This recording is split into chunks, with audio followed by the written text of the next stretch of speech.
Thank you.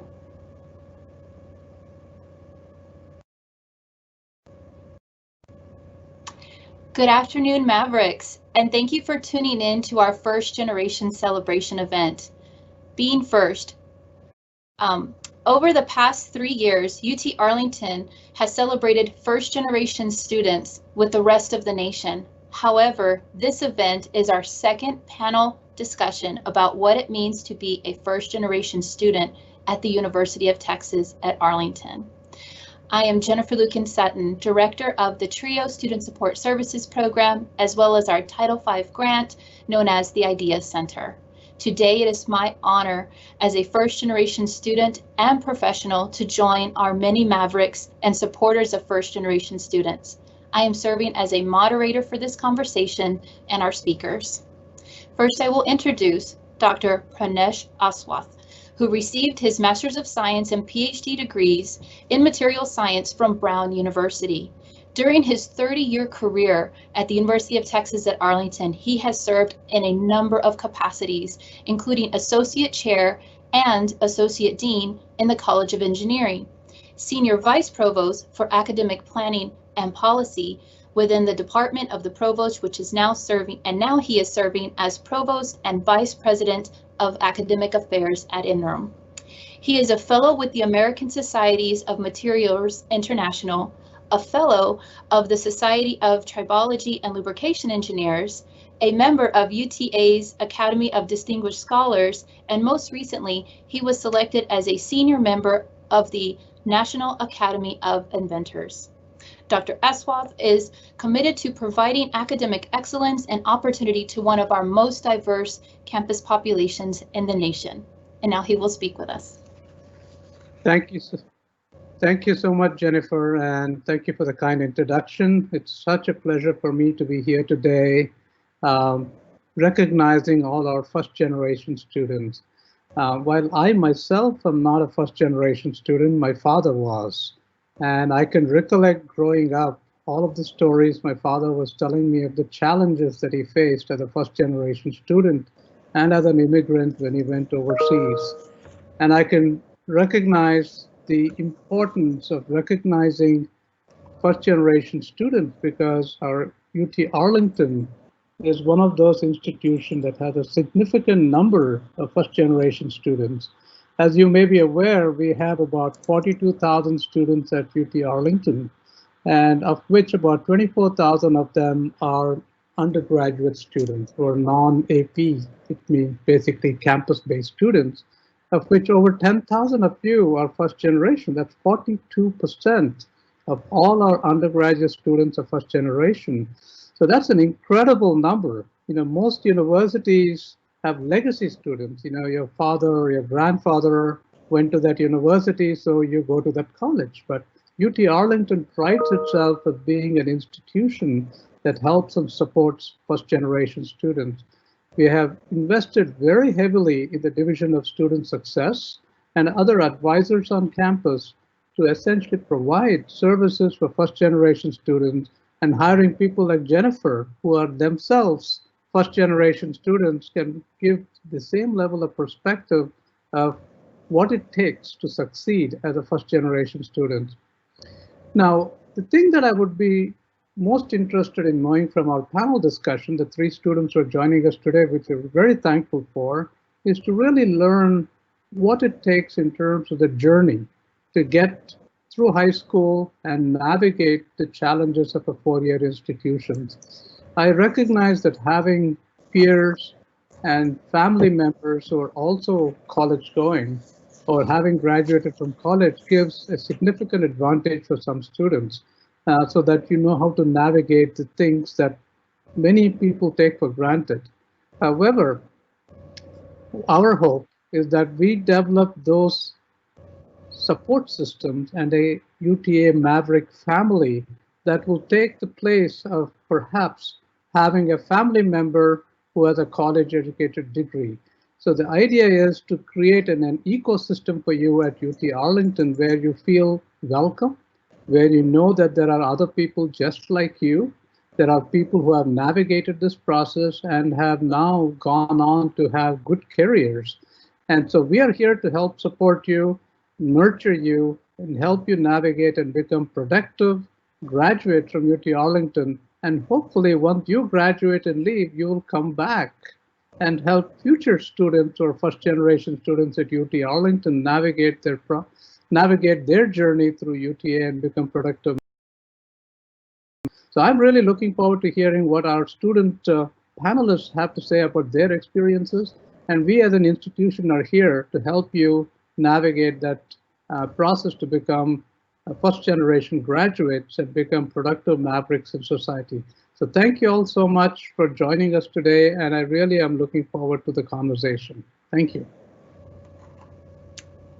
Thank you, sir. And so moving on with our program, after we go through a couple of slides talking about the first generation population on our campus, then we will turn over and listen to our panelists who will describe their journey.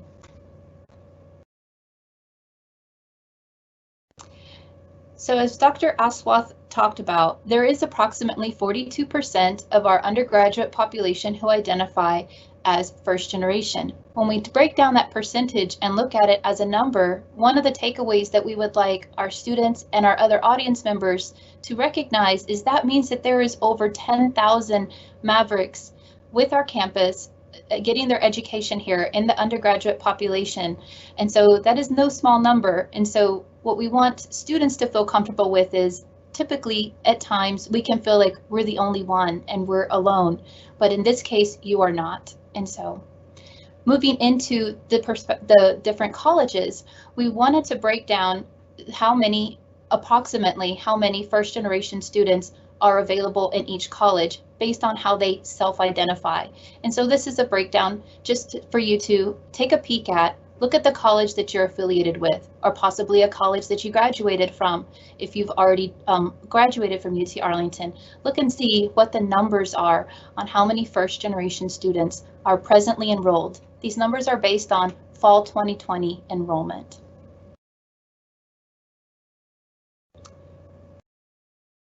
So when we think about our first generation student population and all of our students, we also want to talk about the success of those students and the different types of programming that are available to support, guide, nurture, and assist with the transition to UT Arlington.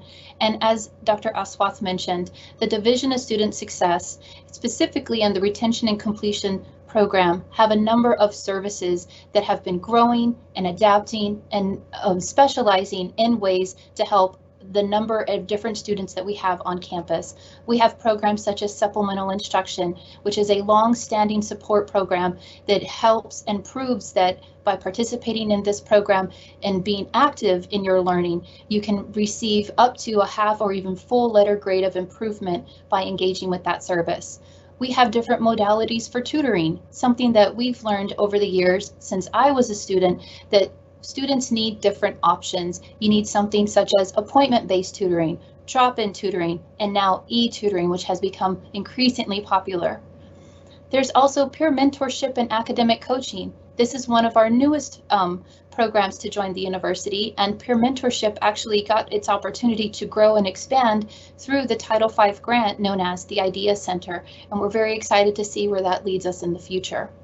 And then last but not least, the newest service to join our campus known as Peer-Led Team Learning, which got its pilot start here at the university this fall of 2020. So just to kind of talk a little bit about the services that I just walked through briefly and kind of share with everybody in the audience the number just based off of the fall 2019, spring 2020, how many students identified as first gen and were served by these services. That's what you're looking at right now on the screen. The TRIO Student Support Services program had 86% of its participants identify as first generation.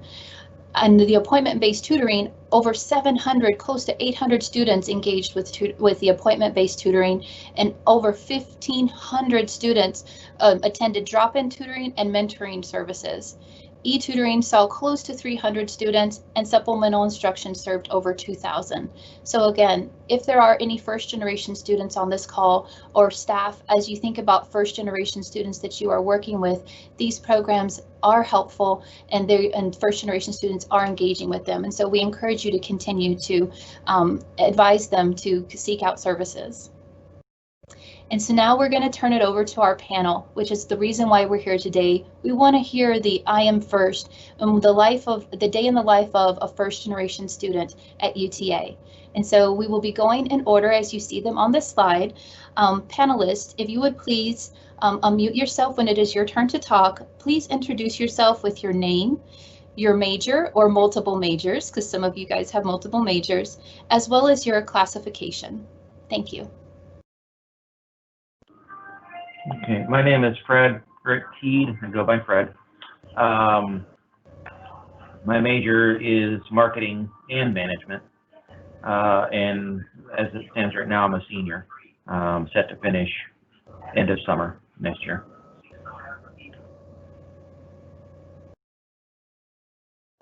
That was it. Hey guys, so my name is Tabitha Coco. I'm currently a junior here at UTA. My graduation is set for next fall, so in December of 2021, and my major is finance and economics.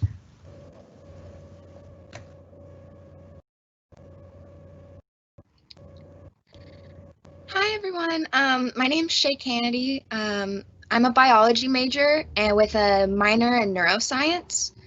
I'm a senior this year, set like Fred to graduate hopefully at the end of summer.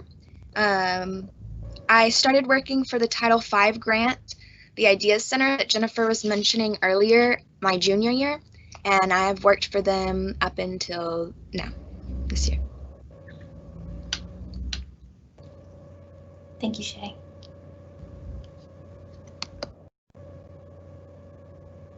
Hi everybody, my name is Taha Shujat. I am a electrical engineering major with minors in computer science and mathematics. At this point, I am a super duper senior in my degree, so we're going 5.5 years strong with this being my final semester. And I've also been a tutor with student support, TRIO student support services for the past 4 years. So very happy to be here today. Well, and we are happy and honored to have all 4 of you taking time out of your Friday to come and share your experiences as you've attended UT Arlington and are near the completion. And we are very excited to see you guys become alumni. So our first question, which Fred will respond to first, is can you tell us about your decision to attend college? And then what led you to pick the University of Texas at Arlington? I started off in community college, and my choices were TCU or UTA. Well, I go by UTA on a pretty regular basis. I'm in Arlington almost all the time. TCU being a private school, there was a lot of things they didn't want. I would have ended up having to go back to school pretty much the entire time, and I had already taken a lot of my classes in community college. They didn't transfer a lot of the credits over.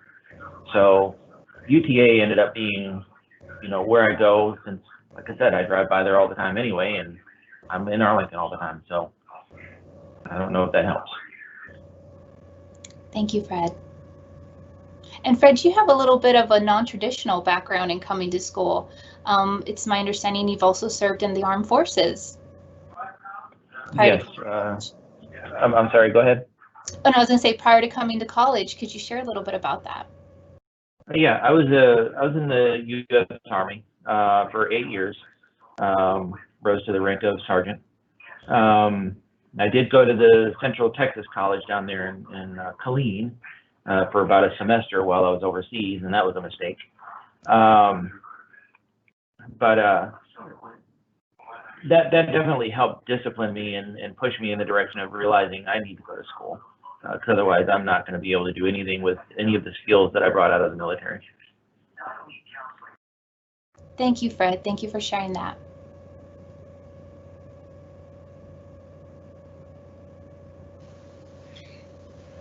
Yes, so to answer this question, I think um, for me, with the decision to attend college, I know growing up for me, learning was something that I just loved. So I know after I graduated high school, I knew that college was automatically something that I wanted to do and I wanted to attend. And so, really similar to Fred, I also started at community college, and so I went to community college for a year. And so after I got my associates after that year at TCC. I had to decide what school I wanted to go to, and I know UTA being a school um, that was the closest to my home. I know that was like my very last option because a lot of times there's this, oh, I want to go off to college, and so I want to go off really far, leave my parents' house or something like that. And so that was kind of the mindset that I had.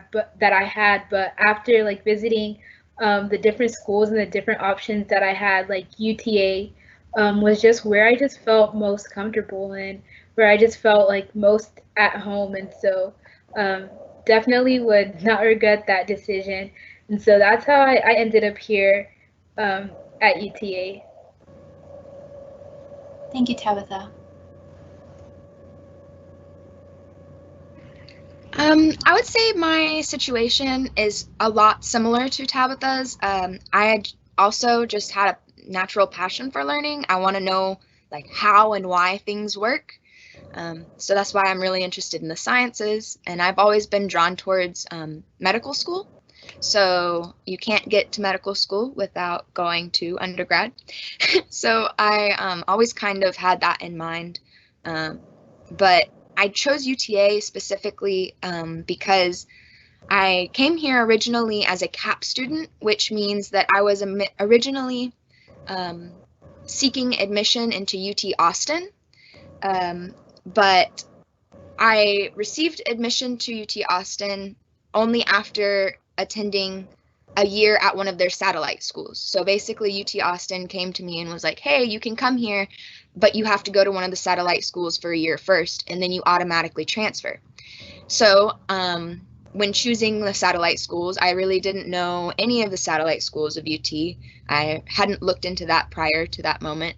So I kind of got down to either San Antonio or Arlington. And I've never really been in Dallas, Fort Worth area. I lived in Houston prior.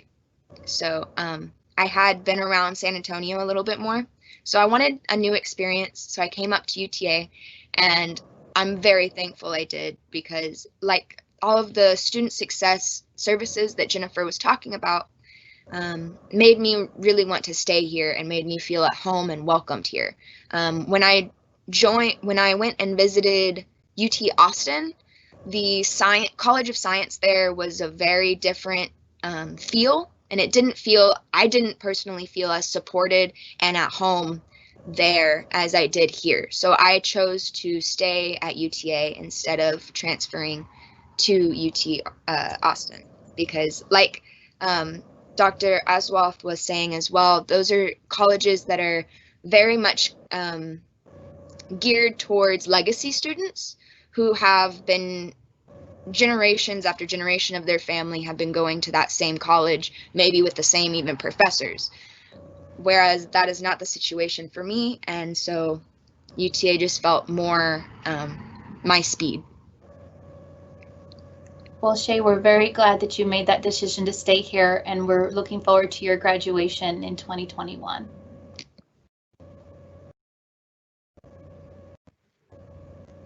Alrighty, so when it came to me, UTA kind of ticked off 3 of my main concerns when it came to the college going experience.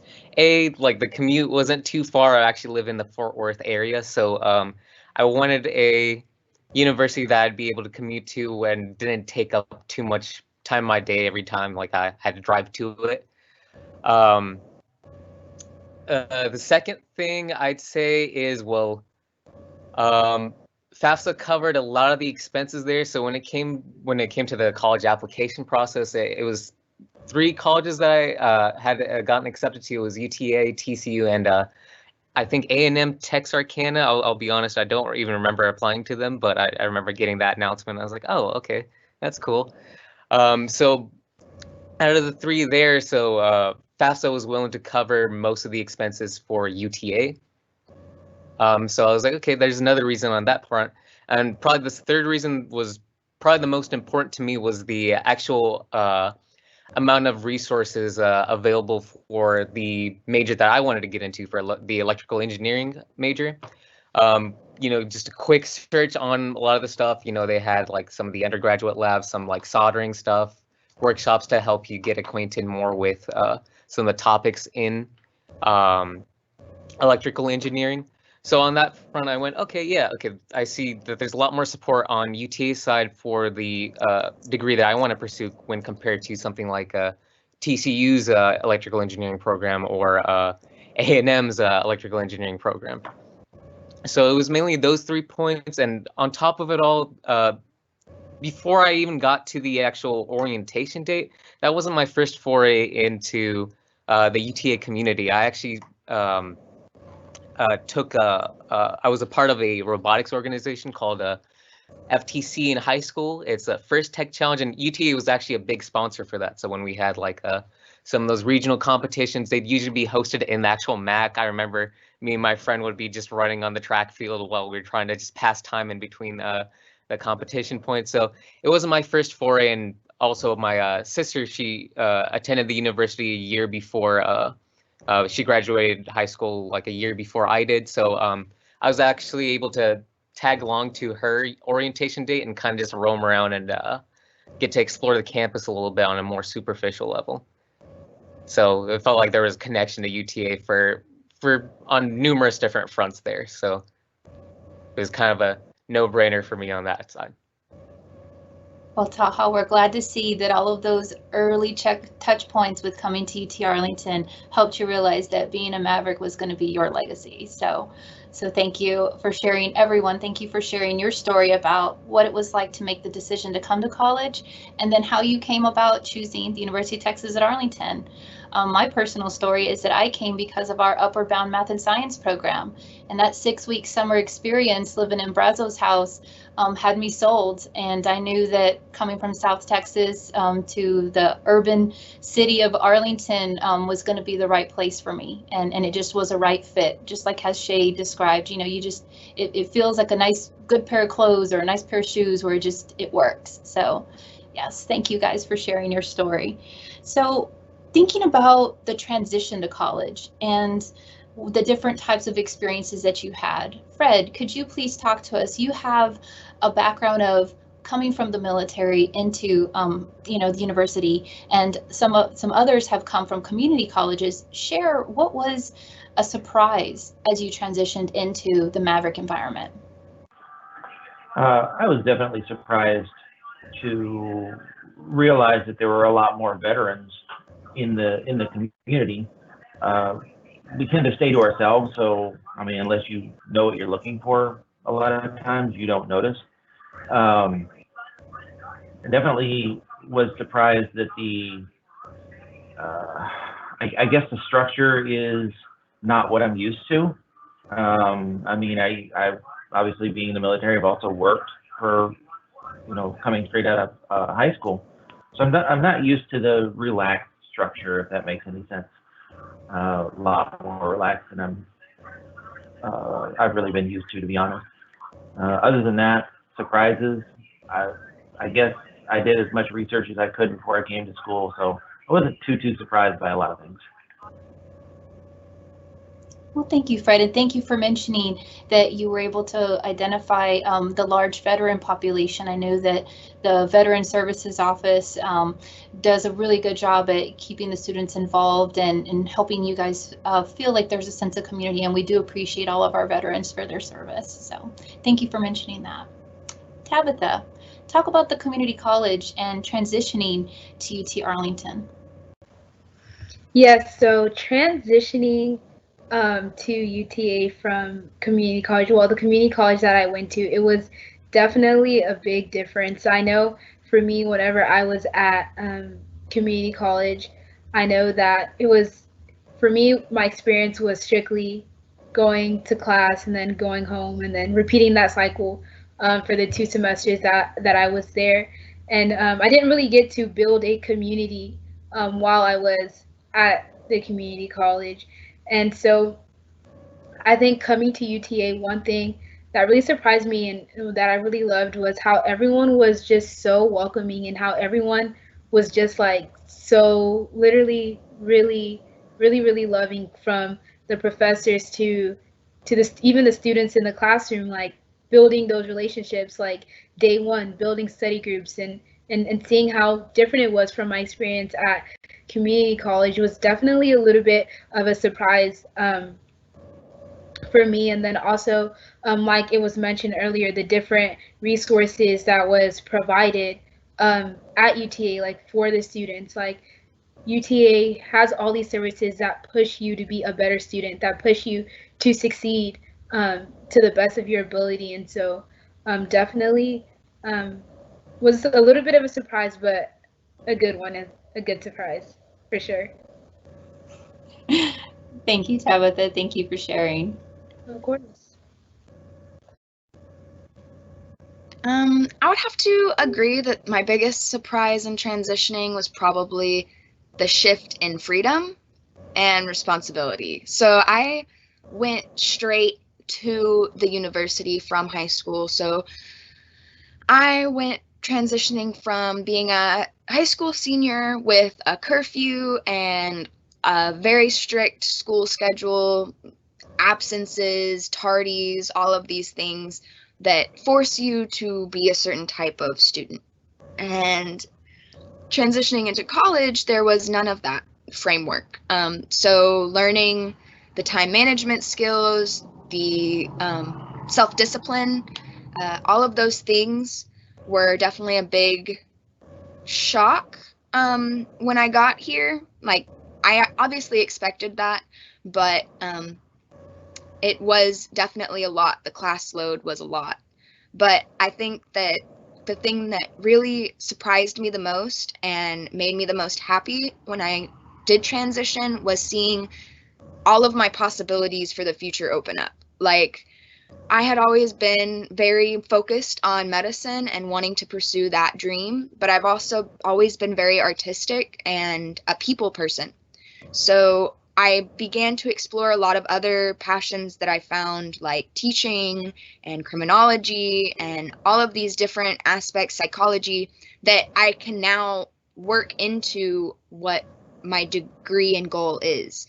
So I've found through that transition and through seeing all of these new possibilities open up, I've found a way to connect all of my different passions in a way that will help me actually serve my community a lot better than I feel like I would have if I wouldn't have had this college experience.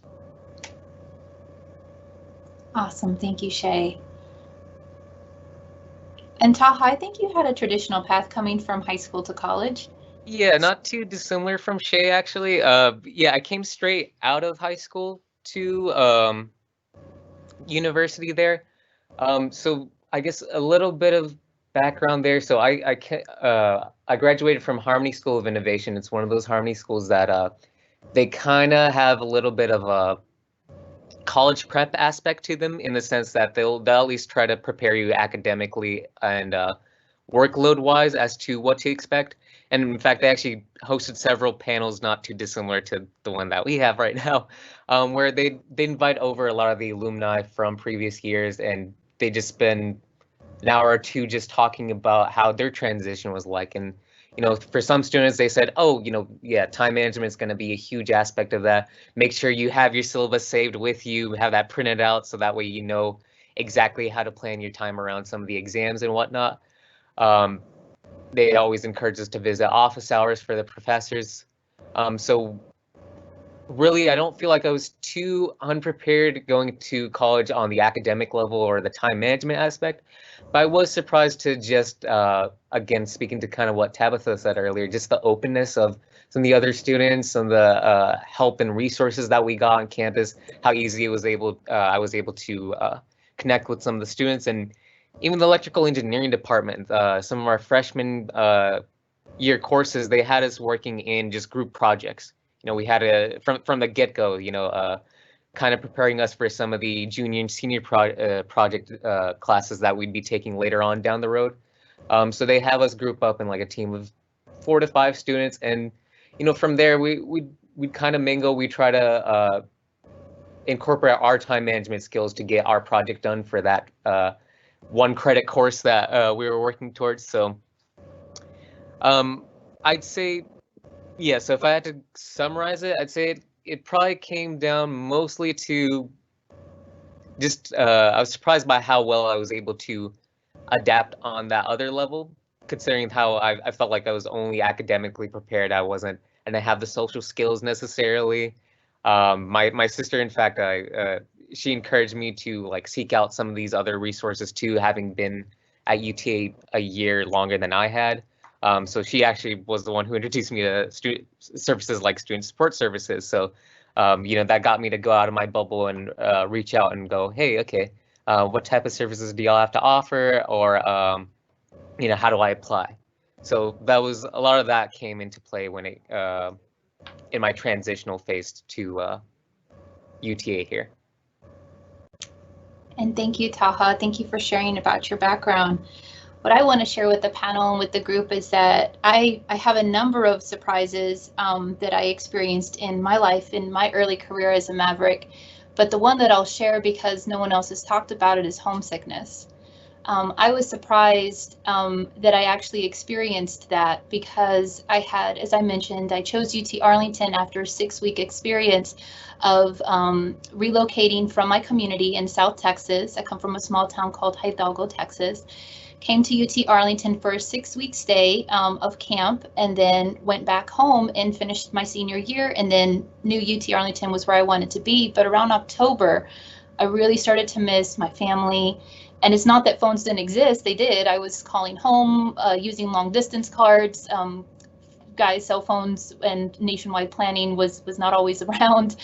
And I just really started to question if moving away this far from my family was the right choice. And so I hopped on a Southwest plane trip over a weekend, went back and visited my family, talked to my mom about it, and we had a really good conversation, and the door was always open for me to go back home if I wanted to. But when I left, I came back to Arlington, and here I am 20 years later. I haven't left. So that moment in my life, and going through that as a first gen, I was very fortunate to have a family that reminded me why I was doing what I was doing and why I chose UTA, and that although there was distance between us, you know, that I was making the right choice for my goals and what I wanted to do. And so if there's anyone in the audience that is helpful to you, as maybe you might be feeling similar, just wanted to share with you, you're not alone.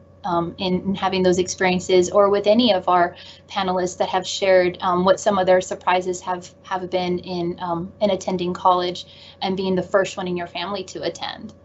So Fred talked a little bit about finding a group. He mentioned he was able to identify veterans. So for our panelists, how did you find a fit, or how did you find something to connect with, and what was that connection that you've made, that aha moment that you had? For me, it was probably VUB, the Veterans Upward Bound. Seeing that other students were, you know, recognizing, oh, hey, I've seen you in class before. That's been helpful. Like I said before, I tend to keep to myself as far as all that's concerned. I don't share details unless I'm asked. So, you know, I like I said, I think VUB was probably where I found my fit. I'd like to find a fit in other areas, to be honest, but I'm okay with VUB for now.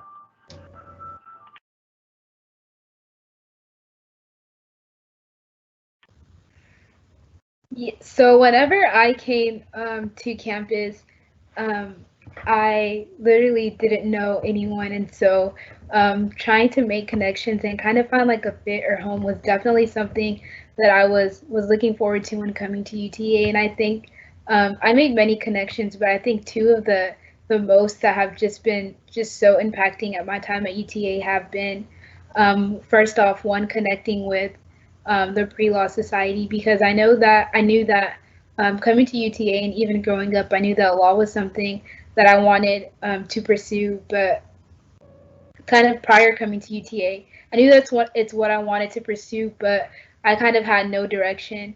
And so definitely connecting with different students and with leaders on campus who kind of have the same goals and direction in where I'm trying to go was great. And then also having the opportunity of being in orientation leader here on campus has just been so awesome and so great, because I knew that helping students was something that I wanted to do coming to UTA, but I just didn't know how. And UTA has so many different opportunities and ways that you can help students. And so after doing some research, I just knew that being an orientation leader was what it is that I needed to do. And so getting to build these relationships not only with my peers or the pro staff, but with new students and incoming students, and just getting to see the joy that they get about learning from UTA and finding a piece about their transition and making that decision to actually come into UTA has just been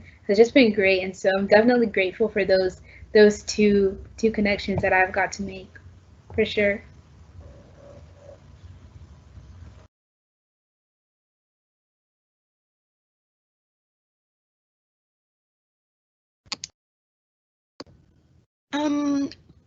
I feel like I'm a very shy person until I get my feel for things. So it did take me a little bit to find where I fit in. But I think that I actually did that by applying to an undergraduate TA program my sophomore year here at UTA.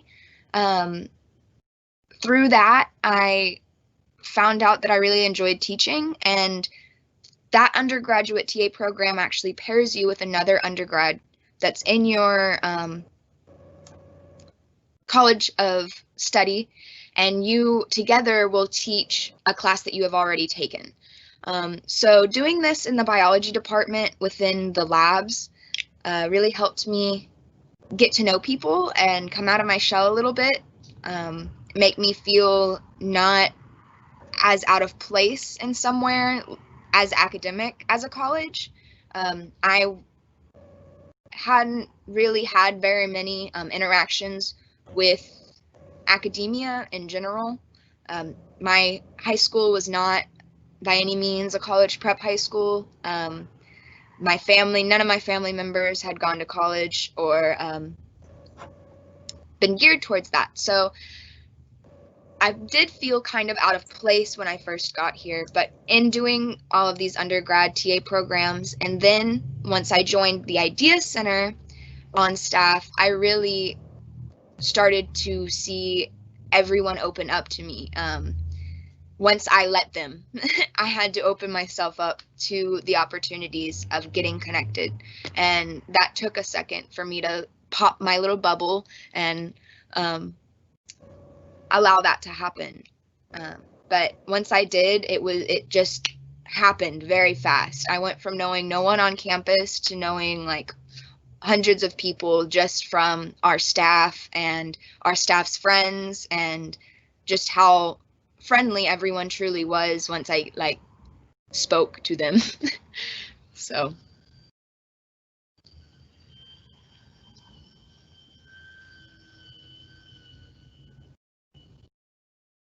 when it comes to me personally, so like I kind of mentioned in that previous question, my sister did actually introduce me to student support services my freshman year there.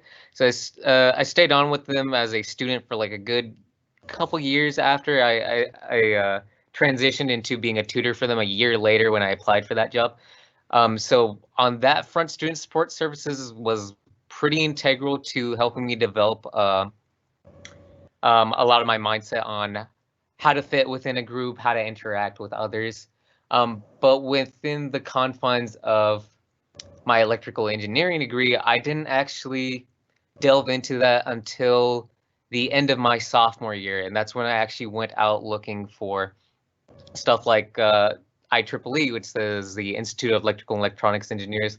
They're actually located in Netherland Hall. I'm actually speaking from their office currently, talking to you all today. So me, along with some of my peers, we used to just hang out in like the Netherland Hall atrium area. I knew like maybe 1 or 2 friends from some of the classes that I had taken over the course of the 2 years at UTA. And, you know, slowly we kind of got out of our shell. We started visiting that office. They provided some other mentorship opportunities, helping out with some of the electrical engineering classes and whatnot. So we would slowly find ourselves transitioning from the atrium of Netherland Hall into that room, kind of just doing our work, minding our own business initially. And then over time, we started kind of mingling, asking around, you know, hey, like, you know, what year are y'all in? Like, what classes have y'all taken? From some of the people that were more than willing to help us out with some of our classes there. So it was nice to put a name to a lot of those faces and get to know them a lot better. And so much so that, you know, by the time the end of my sophomore year hit, I actually applied to be one of the officers in their organizations. And for like a year, I ran as their actual store manager back when they had a store here in Netherland Hall. And so from there, it kind of cascaded into just developing a bunch of different skills, developing a lot of my discipline on some of the non-academics hobbies that I'd have off to the side. So, and then from that, I was able to even join other organizations like SACE, for example. I applied to be their officer. I started going to their events. They taught me a different set of skills like professional development, getting more contacts with the industry, so that when it came to time for me to apply for jobs coming out of campus, I'd have those connections and a lot of that groundwork laid out for me to start applying for jobs there. Awesome, Taha, and thank you everyone for talking about the different ways that you found your fit on campus. And so I'm going to shift off my script a little bit because we have some great questions that have been coming in from our audience members that would like to know a little bit more about you guys. So as first-gen students, mentors can play a major role in our success, and some audience members have shared how that's been impactful for them. So they'd like to hear a little bit about what your experiences in having a mentor on campus have been. How did you, I guess, find that mentor? How have they helped you? If you've had that experience, if you could please talk to that, we would like to know more about it.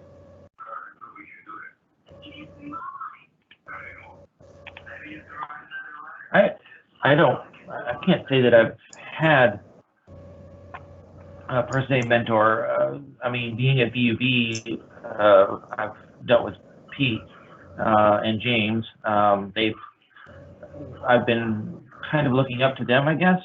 But as far as somebody that is an actual mentor, I haven't had one, and I don't know. It's something that, you know, I don't know if it would even do me any good at this point, considering I'm almost done.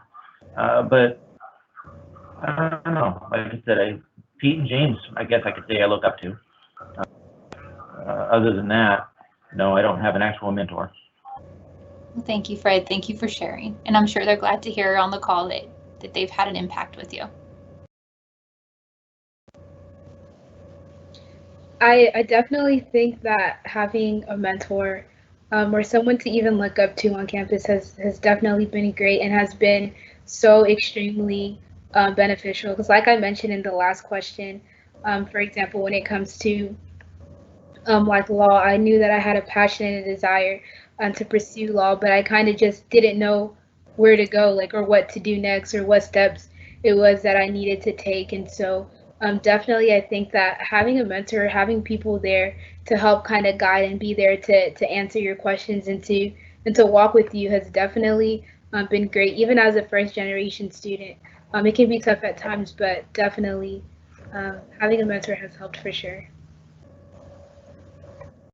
Thank you, Tabitha.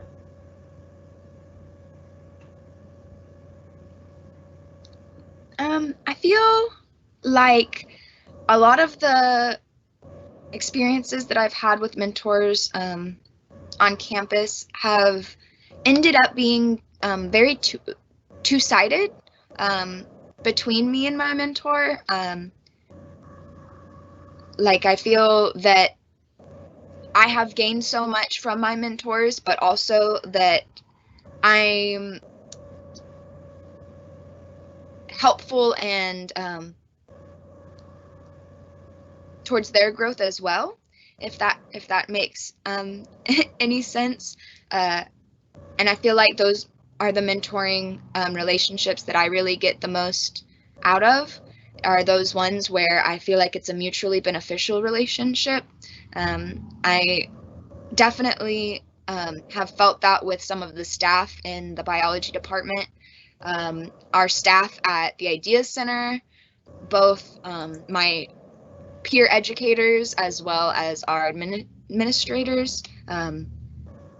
Everyone there is very, very helpful, and if I ever have an idea or a way to make things better, they're very open to those and receptive to those ideas.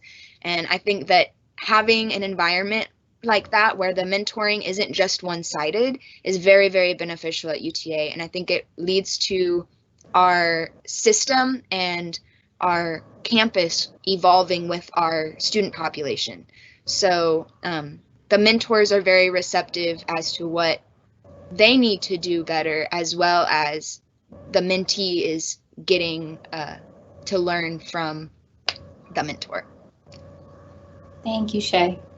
And I'm glad to hear that you've been able to give and receive. So that's good.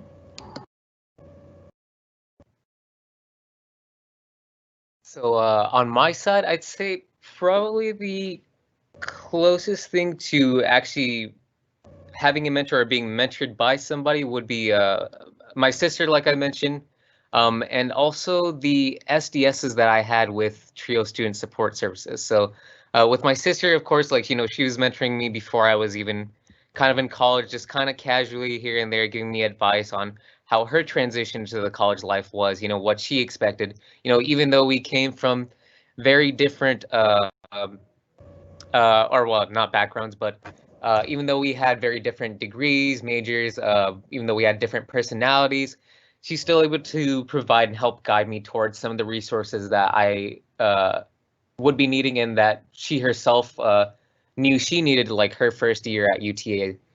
So from there, when I actually got accepted into the TRIO Student Support Services program, we had Roxy and Maribel were there at the time. So Roxy was my personal SDS, while my sister had Maribel. So Roxy was pretty helpful in helping guide me towards like understanding some of the pacing for some of these classes, how some of the community would work around UTA, and just casually talking around her office about just random stuff like TV shows that also helped out. So there was a little bit of like a and it feel one-sided. Speaking to kind of what Shay had mentioned a little bit earlier there, I actually went on to become a mentor in the TRIO Student Support Services program when they did offer those services as well. So being on the other end of that, I can say, yeah, I agree. It's a lot more rewarding on the mentor side as well whenever it's a two-sided experience. So, a lot of times students that come up to you, they might, you're talking, we met like maybe once a week. We're talking in the middle of it, and they start to bring up some of these sometimes deep personal issues that I'm like, oh, okay, maybe I actually struggle with that my freshman and sophomore year as well. How did I overcome that, or did I even overcome that, or what advice would I give to somebody on overcoming that? So in that regard, yeah, they're also holding me up as well. They constantly inspired me to do better on a daily basis as well. So it was very much a give and receive type of situation there too. And I'm very fortunate to have been a part of. Well, thank you, Taha. And we actually have a question from the audience that says, because you kind of alluded to this, what piece of advice or information do you wish you would have known before starting college? Or if you want to take it another way, what advice would you offer another first generation student as they're rising to college? So if you, starting with Fred, if we could just go through and maybe answer one of those, what did you wish you know, or what advice would you offer? I definitely would have, I would have gone straight out of high school to college. I would not have waited. A lot of these guys that are going straight out of high school, they have their whole lives ahead of them. You know, guys like me, we've got a few 20, 30 years left, and that's about it. So going straight out of high school is probably my biggest advice. I can't stress that enough. Thank you, Fred. I think for me, two things that I would hands down say, or two pieces of advice that I would give was one, I know whenever I went to community college and then UTA after I graduated high school, something that I did was I kind of tried to rush the process because I would kind of compare my journey to everyone else's. But something to definitely keep in mind is that not everyone's journey is the same, and yours is personal to you. And so you don't necessarily have to rush the process. And so another piece of advice that I would give is to utilize all the campus resources, especially being here at UTA. There are so many different resources that are offered for students to help us in being more successful. And so I know my first semester when I transferred to UTA, I didn't take advantage of any of these resources. But after in my second semester, I definitely started to, and there is a huge dramatic change in my first semester versus my second semester, and even now. So definitely utilize those resources, especially being a first generation student. I know sometimes it can be tough, but those resources are there for you.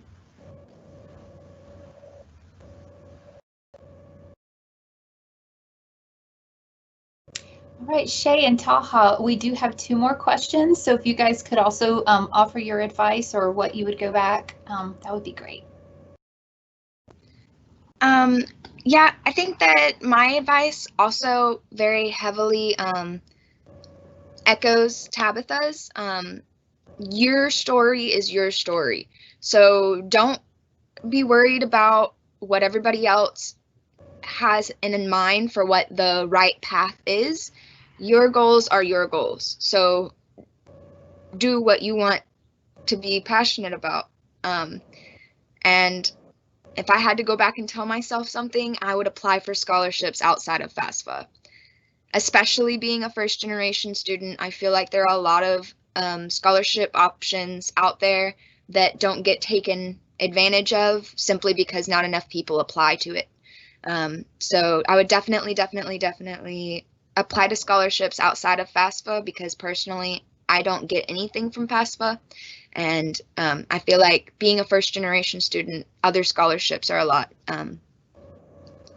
a bigger part of it. So my biggest advice is to relax and ask for help when you need it, because everyone needs help at some point. There's nothing wrong with needing help. So please, please, please reach out to all of these student success resources that we have on campus, because that's what they're there for. Everyone needs help at some point with something. Thank you, Shay.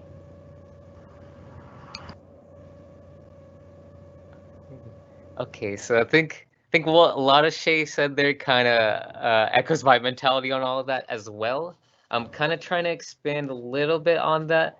Yeah, in the grand scheme of things, this is supposed to be like a 4-year degree plan for whatever major you choose. Sometimes might be 3 for some of the fast track students, or in my case, you know, it might even take you 5.5 years. Who knows, right?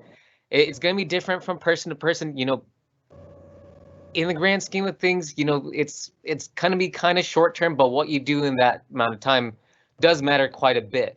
So, you know, make sure you're also taking care of yourself along the way. At the end of the day, your mental health and your physical well-being, that's even more important than what you get out of this. You know, you could, you know, even if I had a couple of peers in this degree who've been here for 6 to 8 years at some point too. And they said, hey, it was a struggle for me, but I got through it.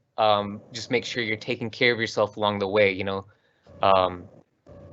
So just be aware of that. Make sure you're taking care of yourself, whether that's academically, mentally, physically. Even if you need to take time off from school for a little bit, that's okay. There's no shame in that. If you fail a class or something like that, it's not the end of the world, right? There's always opportunities open for that. So just be taking care of yourself. Yeah, don't be afraid to ask for help on that front either. There's a lot of resources available to that as well. Awesome. Thank you, Taha. And another one that has come in, being that you all are almost done with school, how well prepared do you feel to enter the workforce? Wow. Is there any advice that you would offer to help better prepare students when they graduate? Network. Have friends. Get people that are already in the workforce to help you get into the workforce. Let's see. I mean, there's a lot involved there. Resumes. Get help filling out the resumes. I mean, going back to what Shay said about needing, getting help. Get the help. It never hurts anyone. It'll only benefit you in the end.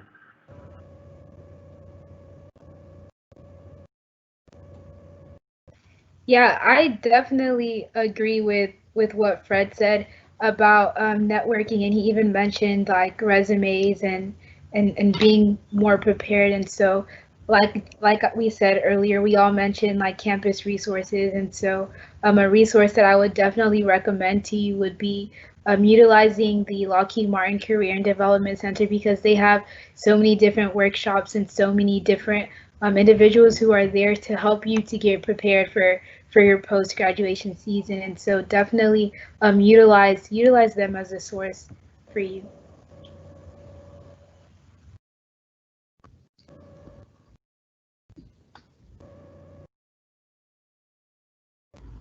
Yes, I greatly agree with Tabitha. I think that the Lockheed Martin Career Development Center is a really good center. They have career job fairs, I think twice a year, or I could be wrong about that, but multiple times a year. They have job fairs. They have resume workshops where you can go and work on your resume with someone to make sure that it looks all right, that your cover page is professional, that everything is set up in a way that your specific workforce is looking for. So that's a great resource to look into, as well as networking. Start networking as early as possible. I know at least in my field, in the medical field, that is a big part of it, having those recommendations and those connections. They do help out a lot, and I imagine in other colleges as well. Just the networking aspect of going to those career fairs. If you go to the job fair and you don't even get a job that day, you've networked with 5 different companies that you might want to work for 10 years from now. So you never know what those investments of your time are going to pay off later. So just look at all of your opportunities and definitely try to reach out and make your face known in as many ways as possible.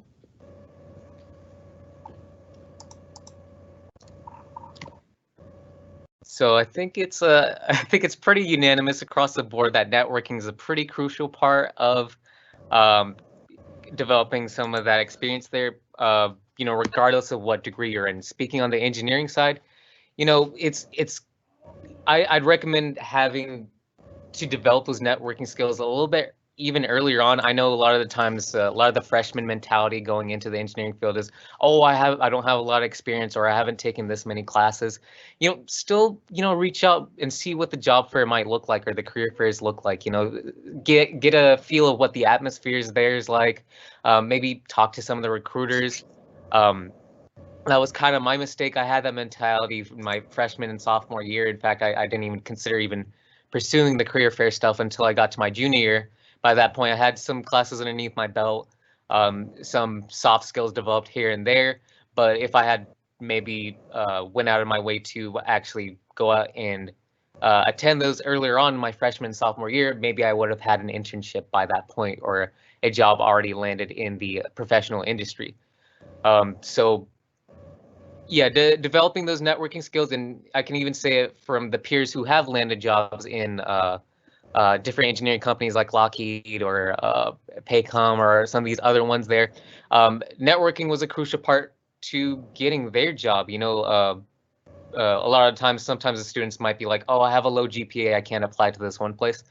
No, I mean, a company's more than willing to overlook GPA if they see that on your resume and from what you speak to in an interview. If you have some of these other soft skills developed, have you had any leadership developed along the way?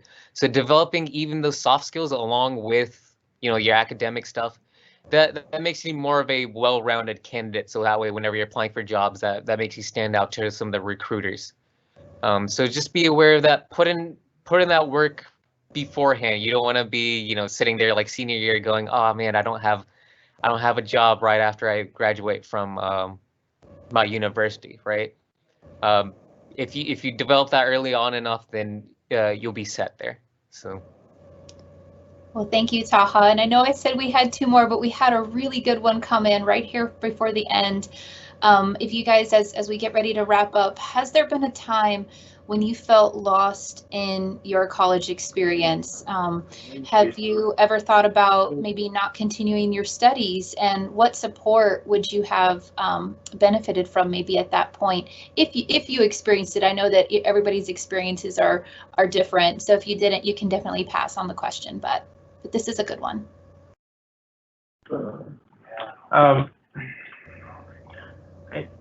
If you could you ask the actual question again? One Yeah, more time? has there been a time when you felt lost as a college student, or you had thought about not continuing your studies? What support would you have benefited from? Oh, I mean, I've had moments like that quite a bit. Not wanting to continue on, looking at, for example, the expenses that are having to deal with going to school versus I can go to work and make money, you know, more money. As far as support systems, I mean, look to the family for sure. Look to the people that you are acquainted with on campus. They can offer a lot of help as well. As far as realizing that school is going to be much more beneficial, look around and, you know, look around at your own situation and see how the school is going to benefit versus just going back to work. I don't know if any of that helps, or if that seems kind of, I don't know. Other people will be able to elaborate on that, I'm sure. Well, no, and thank you, Fred. Thank you for sharing that, because there are some times where people have to weigh the cost of going into the workforce and delaying college versus attending school. So you bring up a good point. Does anybody else have another experience that they would like to share before we wrap up? Yeah, so whenever I first transitioned, or when I first even got to college coming out of high school, I mean, being the type of person who I used to have this mentality where I have to have my whole entire future planned out like today.